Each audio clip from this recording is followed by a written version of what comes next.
Guys, आप लोगों ने यूट्यूबर वगैरह की तो फेस रिवील वीडियो बहुत सारी देखी होंगी। क्या आपने कभी सोचा है आपके फेवरेट कार्टून कैरेक्टर की भी फेस रिवील हो चुका है? तो वही आज हम लोग देखेंगे आपके फेवरेट कार्टून्स के फेस रिवील वीडियोस और उसके साथ कुछ अमेजिंग फैक्ट्स। तो चलिए ये वाली वीडियो यहीं पे शुरू करते हैं। Let's go. तो ऑलराइट, ये वाली वीडियो बना रही है व्हाट द फैक्ट ने। क्रेडिट वगैरह लिंक इन डिस्क्रिप्शन में दे रखा है। तो चलिए शुरू करते हैं। ओह, सरक उधर।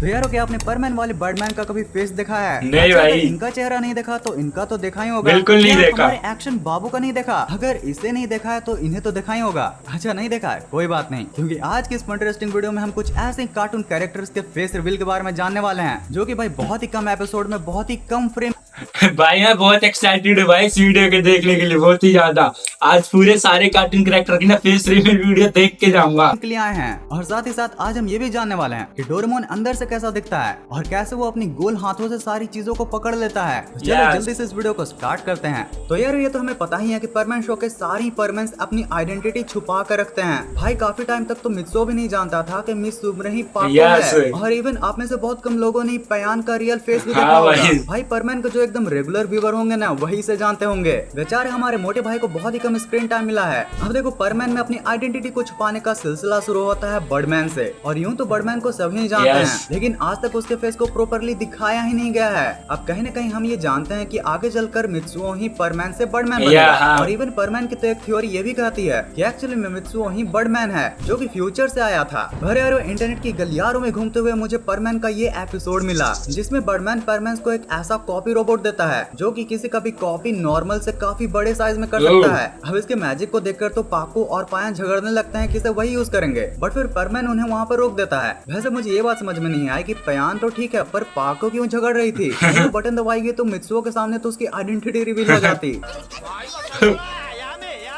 भाई ये वाला एपिसोड मैंने कैसे मिस कर दिया। बचपन में बहुत देखता था भाई मैं ये हाली कार्टून, बहुत ही ज्यादा। मित्सुओ जब उस रोबोट को बर्डमैन के पास ले जाता है तो बर्डमैन उसे अपनी गन से फिक्स करते हुए उसको प्रेस कर देता है। अब तुरंत इसके बाद बर्डमैन की एक गलती उसका फेस रिवील कर देती है, जो कि भाई देखो 2 मिनट भाई फेस रिवील। भाई ये किस तरह है, ऑक्टोपस की तरह चेहरा भाई इसका तो काफी वियर्ड लग रहा था। अब यार देखो इस फ्रेम को देखकर कई लोग बोलेंगे कि भाई देखो यहाँ पर बर्डमैन के तो बाल है, Yeah. फिर ये कॉपी रोबोट टकला क्यों है? मे भी भाई शायद बर्डमैन विग पहनता होगा।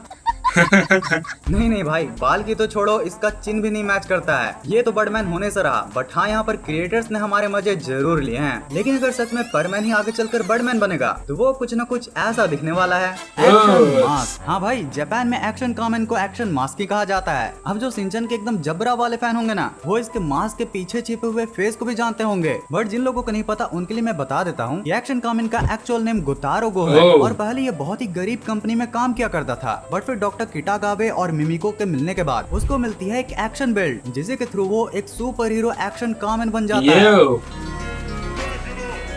शिनचैन, ये शिनचैन लवर लाइक सब्सक्राइब।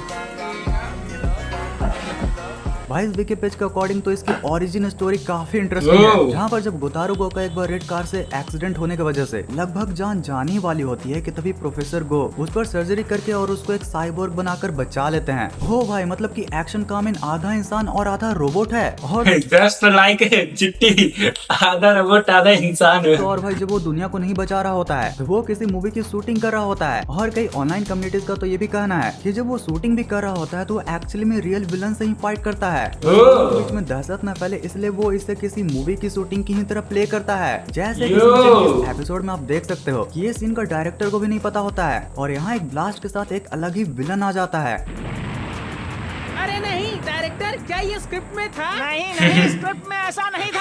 आके देखो। ये विलन एक्शन कामेन के बेल्ट से एक्शन स्टोन भी ले लेता है और वहाँ पर किसी को ज्यादा भनक भी नहीं लगती। अब देखो परमैन एनिमे की ही तरह इसमें भी एक थ्योरी मतलब हम कार्टून नहीं देख रहे थे, रियल लाइफ स्टोरी देख रहे थे। और वो थ्योरी ये कहती है कि आगे चलकर शिनचैन ही एक्शन कॉमन बन जाएगा। पर भाई इसके ऊपर अभी बिना कोई रिसर्च के मैं कोई कमेंट नहीं करना चाहता हूँ, लेकिन अगर तुम लोग करना चाहो तो कमेंट सेक्शन सभी के लिए ओपन है। इस वीडियो को लाइक कर दो भाई, कर दो कमेंट करके। तो देखो, जब हम जापान के एनिमे की ही बात कर ही रहे हैं तो एक बहुत ही पॉपुलर एनिमे के बहुत ही पॉपुलर कैरेक्टर के बारे में मैं तुम्हें बताना चाहता हूँ, और वो है द कॉपी निंजा ककाशी। स्टार्टिंग में नारुतो को देखा था तो लगभग सभी के फेस दिखाए जा रहे थे, लेकिन एक कैरेक्टर हाँ इसका नहीं दिखा रहे थे भाई ये लोग, जिसका फेस हमेशा ही आधा ढका रहता था। और अगर स्टार्टिंग में सच बताऊं अच्छा। तो फेस को देखने की मुझे उतनी कुछ तड़प भी नहीं थी, बट फिर जब कई एपिसोड्स में ऐसे दिखाया जाता है लिटरली नारुतो सीरीज का सबसे हैंडसम कैरेक्टर है, तो भाई मैं तो खुद को रोक नहीं पाता हूँ। ये फेस देखने के लिए मुझे तकरीबन हैंडसम तो है बंदा भाई, हैंडसम तो है। वाओ क्या लड़का है। 500 एपिसोड देखने पड़ते हैं, पर कुछ भी बोलो बंदा है तो हैंडसम। और इसके फेस पर इस मोल को देखकर मैं समझ गया कि आखिर सभी इसके दीवाने क्यों हैं। अच्छा देखो, ये सब अब तक फेस रिवील तो ठीक था, क्योंकि इन सब में लगभग एनिमेटर के परमिशन के बाद ही इनके फेस को दिखाया गया यार। अब अगर तुमने कभी गौर किया होगा तो तुम्हें ये भी पता होगा कि डोरेमोन का गोल हाथ होने के बावजूद भी वो कोई भी चीजों को आसानी से पकड़ लेता है। वेल उसका रीजन ये है डोरेमोन के हाथों में एडवांस सर्कुलर डिस्क होने के साथ साथ उसके हाथों में लगभग 5 ग्रिप्स को बनाया गया है। मतलब अंदर से रोबोट है भाई ये पूरा। भाई साहब मान गए फुजिको को यार, इतने सारे लॉजिकल डिटेल्स दिए हुए थे और हमने कभी गौर भी नहीं किया यार। अगर तुम पैरों में भी देखोगे तो वहाँ पर लग रहा है कि पैरों को 3 पार्ट में बांटकर उनको सर्कुलर सक्शन डिस्क से कनेक्ट किया गया है। मतलब मेरा मुंह लड़खड़ा गया इन टर्म्स को बोलने में, और फुजिको ने बना भी दिया। और यार अब देखो सबसे मेन और लॉजिकल पार्ट, मतलब डोरेमोन के पैरों के जॉइंट्स को कुछ ऐसा बनाया गया है कि वो इजिली एंड स्ट्रॉन्गली एक ही डायरेक्शन में मूव करे, जस्ट लाइक जैसे कि हमारे लेग मूव करते हैं। बट भाई वहीं पर हाथों को 4 डायरेक्शन में मूव कराने के लिए मतलब अंदर उंगलियां हैं, बाहर से नहीं दिखाई जा रही है भाई। ये 2 पट्टियां लगाई गई हैं। वैसे यार हाथों का तो पूरा समझ में आ गया, लेकिन अभी भी मुझे ये नहीं पता चल रहा है कि डोरेमोन इस एपिसोड में ऐसे कैसे बैठ गया था। क्रेजी भाई, बैठा कैसे ये।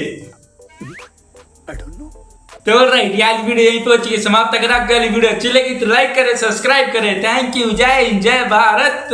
अमेजिंग वीडियो दी भाई ये।